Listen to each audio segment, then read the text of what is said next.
हे आहे DS news network. आपण पाहत आहात आपली बातमी आपला आवाज.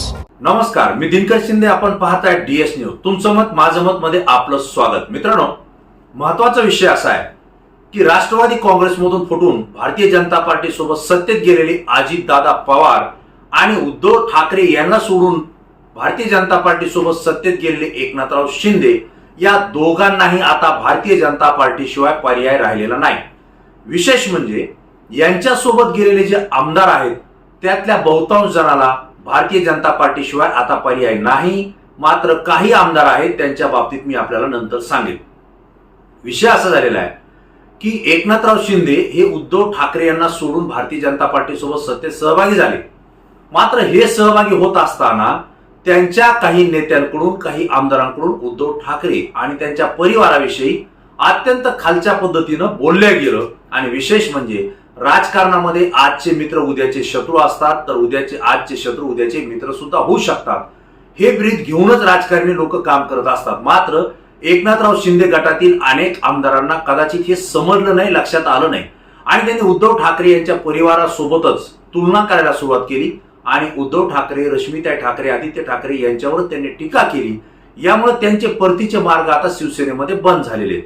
दुसरी गोष्ट अशी आहे, राष्ट्रवादी काँग्रेसला सोडून अजित पवार गट हा भारतीय जनता पार्टी सोबत सत्तेत गेलाय. त्यांनी सुद्धा शरद पवार आपल्या सोबत येतील असं त्यांना वाटलं आणि त्या पद्धतीने राजकीय डावपेच खेळले.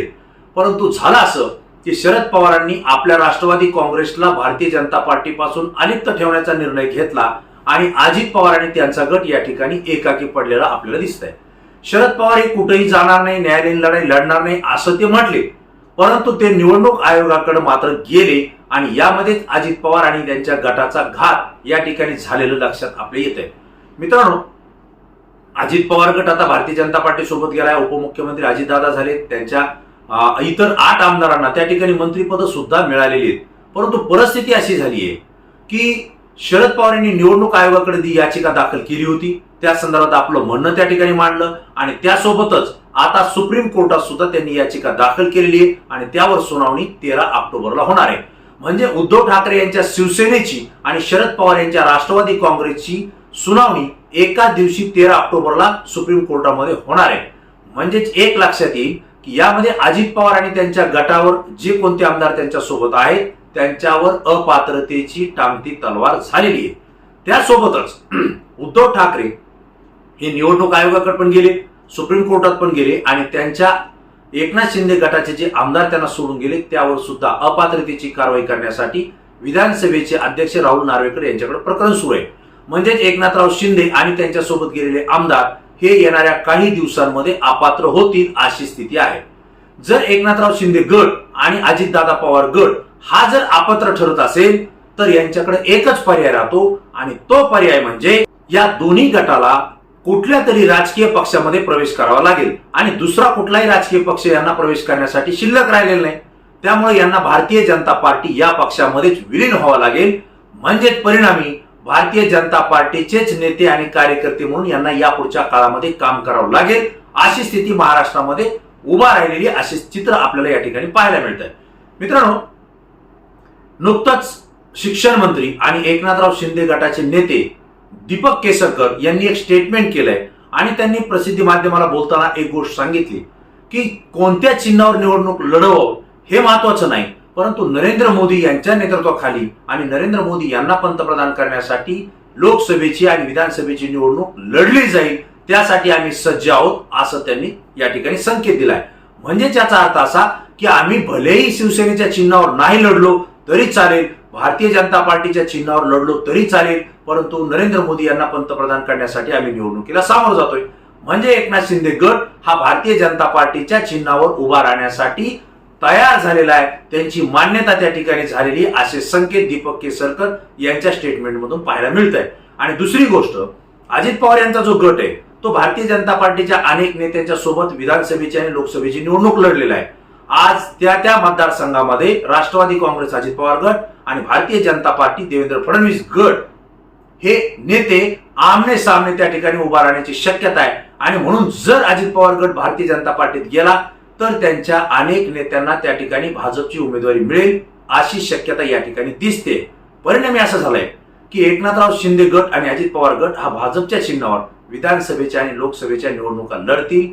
आणि विशेष म्हणजे भारतीय जनता पार्टी शिवाय आता ह्या दोन्ही नेत्यांना आणि त्यांच्या आमदारांना पर्याय राहिलेला नाही. मित्रांनो, आणखी एक गोष्ट आपल्या निदर्शनास अशी येते की एकनाथराव शिंदे यांच्या सोबत गेलेले शिवसेनेचे काही आमदार आहेत जे की आजही मातोश्रीच्या संपर्कात आहेत, किंवा उद्धव ठाकरे साहेब यांच्या सोबत जे शिवसेनेचे नेते आहेत त्या वरिष्ठ नेत्यांच्या संपर्कात ते आहेत हे आपल्या लक्षात येत आहे. त्यासोबतच अजित पवार यांच्या सोबत गेलेले राष्ट्रवादी काँग्रेसचे अनेक आमदार आहेत ते आजही शरद पवार यांच्या संपर्कात आहेत, सुप्रियाताई सुळे यांच्या संपर्कात आहेत, जयंतराव पाटील असतील, जितेंद्र आव्हाड असतील, रोहित पवार असतील यांच्याही संपर्कात ते आहेत. म्हणजे त्याचा अर्थ असा, आज आपण जर अजित पवार आणि एकनाथराव शिंदे यांच्या सोबत जर सत्तेत सहभागी झालो नाही तर आपल्यावर सत्ताधारी म्हणून हे दोन्ही गट आणि भारतीय जनता पार्टी सूड भावनेनं वेगवेगळ्या कारवाया करतील. आपल्याला विकास निधी मिळणार नाही आणि परिणामी आपल्या मतदारसंघामध्ये येणाऱ्या निवडणुकीत आपल्याला पराभव पाहावा लागू शकतो. ही सगळी शक्यता पाहून काही आमदार हे त्या दोघांसोबत भारतीय जनता पार्टीच्या सोबत सत्तेत सहभागी झालेले आहेत. परंतु ज्यावेळेस या दोन्ही गटावर बडतर्फीची कारवाई होईल, अपात्रतेची कारवाई होईल, तेव्हा मात्र दोन्ही म्हणजेच एकनाथराव शिंदे आणि अजित पवार गटाचे अनेक आमदार हे पुन्हा काही उद्धव ठाकरेंकडे आणि काही शरद पवारांकडे परत येतील असं चित्र या ठिकाणी आपल्याला पाहायला मिळतंय. पण एक लक्षात गोष्ट आपल्या येते की भारतीय जनता पार्टीचं महाराष्ट्रामध्ये मिशन 45 सुरू झालेलं आहे. मिशन 45 म्हणजे महाराष्ट्रात लोकसभेच्या 48 जागा आहेत, म्हणजे 48 खासदार महाराष्ट्र निवडून देतोय. यापैकी नरेंद्र मोदी यांच्या नेतृत्वाखाली आणि भारतीय जनता पार्टीच्या चिन्हावर भाजपला महाराष्ट्रामध्ये 45 खासदार निवडून आणायचे हे त्यांचं मिशन आहे आणि त्यासाठी ते कामाला लागलेले. भारतीय जनता पार्टीचे राष्ट्रीय अध्यक्ष जे.पी. नड्डा यांनी याबाबत घोषणा केली आणि प्रदेशाध्यक्ष चंद्रशेखर बावनकुळे यांनीही सांगितले आणि देवेंद्र फडणवीस हे सुद्धा बोलले की महाराष्ट्रामध्ये आम्ही मिशन 45 कडे कामाला लागलेलो आहे, आम्हाला भाजपचे 45 खासदार या ठिकाणी निवडून आणायचे. याच्यावरती मात्र एकनाथ शिंदे गटानं नाराजी व्यक्त केली होती, अजित पवार गटानंही नाराजी व्यक्त केली. मात्र ही नाराजी जास्त वेळ टिकली नाही. कदाचित देवेंद्र फडणवीस किंवा भारतीय जनता पार्टीने यांना सांगितलं असावं की बाबा तुमचे उमेदवार जे आहेत ते तुमच्या म्हणण्यानुसार आपण लोकसभेला उभा करू, मात्र ते भाजपच्या चिन्हावर असतील. त्याचं कारण असं की तुमच्या दोघांचेही गट हे अपात्र ठरू शकतात, परिणामी तुम्हाला भाजपमध्ये प्रवेश करावा लागेल. कदाचित हा पूर्ण संकेत, स्पष्ट मत या दोन्ही नेत्याकडे भाजप नेत्यांनी कळवलं असावं आणि म्हणूनच एकनाथराव शिंदे आणि अजित पवार हे शांत झालेले आहेत. मित्रांनो, दुसरी एक गोष्ट अशी आहे की एकनाथराव शिंदे आता ना भाजप सोडू शकतात ना बाजूला जाऊ शकतात.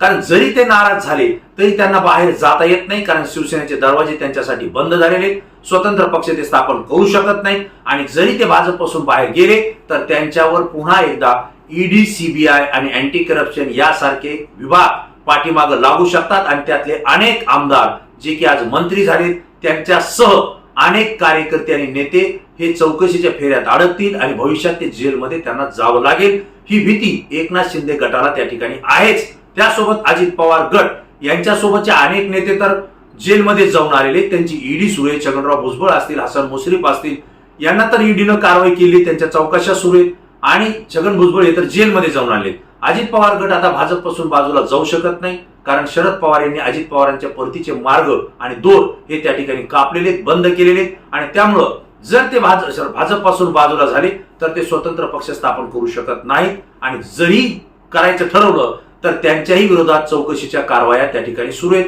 अजितदादांची चौकशी सुरू आहे, विशेषतः जी की आता काही अंशी थंडावलेली आहे. त्यानंतर छगन भुजबळ आणि इतर नेते धनंजय मुंडे यांची सुद्धा त्या ठिकाणी चौकशीच्या फाईल भाजपकडे तयार आहेत आणि म्हणून त्यांना भारतीय जनता पार्टीला सोडून जाता येणार नाही.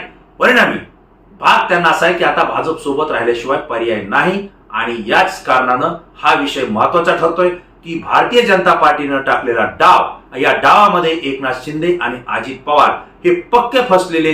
अत्यंत अडचणीचा काळ या दोन्ही नेत्याच्या आणि त्यांच्या कार्यकर्त्यांच्या समोर येणाऱ्या विधानसभा लोकसभेच्या निवडणुकीमध्ये येईल हे चित्र आपल्याला पाहायला मिळेल. मित्रांनो, 13 ऑक्टोबरला या शिवसेना आणि राष्ट्रवादी काँग्रेसच्या नेमका पक्ष कुणाचा या संदर्भातली सुनावणी सुप्रीम कोर्टात होते. या निकाल काय लागतो याकडे तुमचं आमचं तर लक्ष असेल, परंतु अजितदादा पवार आणि एकनाथराव शिंदे जरी मुख्यमंत्री आणि उपमुख्यमंत्री असले तरी त्यांचा गट आज भारतीय जनता पार्टीच्या डावपेचामुळे अडचणीत आलेला आहे हे या ठिकाणी आपल्याला स्पष्ट होत आहे.